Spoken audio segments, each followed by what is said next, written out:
И все, кому не лень, в интернете каждый день обсуждает главную тему события в Жанаозень. Одни видят руку Америки, другие тихую Китая тень. Бунт, кучки бандитов, народный гнев на зажравшихся богатеев. КНБшники, блогеры, маньяки, идиоты, национал-патриоты. Все строят догадки, чья же это идея, затея. Откуда ноги растут от этих событий, можно ли было избежать кровопролитий? Официально 17 погибших, десятки раненых, пропавших без вести нет. Но есть и другая инфа, провокационный бред. На данный момент более 50 погибших, сотни раненых, есть пропавшие без вести.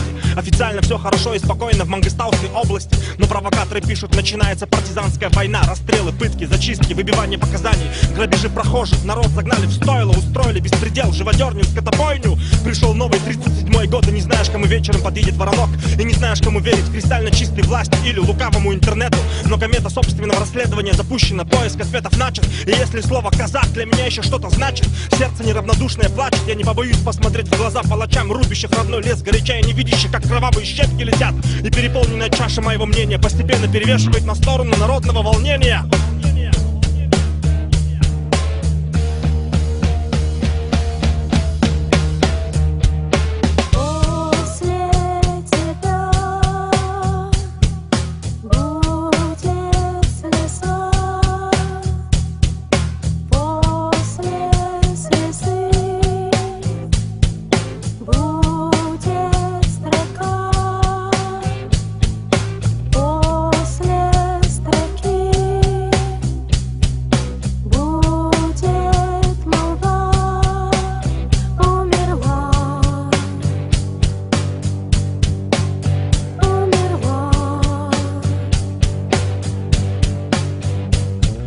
По уровню ВВП мы обогнали Китай. Наша экономика третья после экономики Японии и Соединенных Штатов Америки. Хабару Акбар, нам не достичь твоего царства. У меня истерика от господства мыльного шарика с голубого экрана телека. Смотримся весомо, резко, громко, дерзко. Я в шоке, уважаемая публика. Каждый казахстанец получает по 300 миллионов дырок от бублика. И в следующем году мы увеличим диаметр дырки на 20%. Благоденствуйте, процветайте, дорогие казахстанцы. А то, что у нас бедствуют пенсионеры, учителя и медики, нищий народ, который не может свести концы с концами, тотальная безработица, безграмотные, брошенные, голодающие дети, которые в городах на помойках с собаками за корку хлеба лезут в драку, деградирующая наука, образование, которое даже в странах СНГ не котируется. Люди от безысходности выходят на площади, и это по Хабару не транслируется. А если и транслируется, то они объявляются мародерами, бандитами, саперами, закладывающими мину замедленного действия в основание конституционного строя.